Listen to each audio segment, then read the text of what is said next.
Welcome to Sex Positive Gaming. I'm Annie, and today I want to talk about Love of Magic. This is a modern fantasy harem RPG available for PC, Mac, and Android on Steam, itch.io, and their Patreon. Love of Magic is hard to define. It has RPG mechanics and dungeon crawling, it has puzzle game mechanics, it has dating sim aspects and progresses much like a visual novel. It sometimes feels like the developer, Droid Productions, took every single game mechanic they liked and crammed it all into one game. Graphically, Love of Magic uses fantastic Dazz renders and a mix of real-life and hand-drawn backgrounds. The sexual content is animated and sometimes interactive, but silent. The music is great. Many characters have their own songs, which almost feels like the leitmotifs you get in epic adventures. Flavor-wise, this is a male heterosexual harem fantasy adventure with monster girls, impregnation, power exchange, monsters, college, magic, and some violence. Think of this as American Gods or the Dresden Files with more sex. Well, maybe not more sex than American Gods, but I hope you get the idea. This is a hard review for me.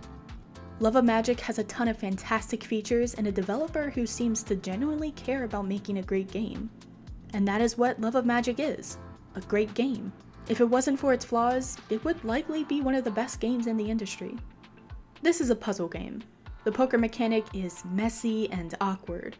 It's almost like the developer didn't want to make a match 3 game, so instead they used a worse format. I mean, who are we kidding? The power-ups are called gems. With a basic match 3 format, Love of Magic could have been the next Puzzle Quest. There are so many game mechanics and aspects added to this title that are not fully fleshed out or make no sense. Why am I spending time learning hand-to-hand combat when I'm a new magician? Shouldn't I be spending my time honing and developing that skill? It'd be like professional football players going to train at a basketball camp. Yeah, I'm sure there's some benefit from it, but not nearly the same as, I don't know, training at football? You almost had an entire genre switch between Book 1 and Book 2. The game feels like it has a dozen different storylines that have nothing to do with each other. It's not like any of these mechanics, plots, or ideas are bad, just that they take away from what is otherwise a fantastic classic hero's journey. Like seriously, this is why authors have editors.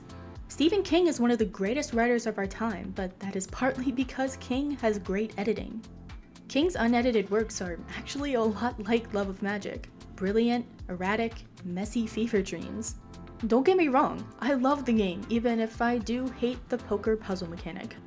I highly recommend this not quite RPG, not quite visual novel, not quite puzzle game to anyone who enjoys fantastical harem adventures. What do you all think of Love of Magic? Am I being too hard on a game that I think is great? And until next time, no shaming, just gaming.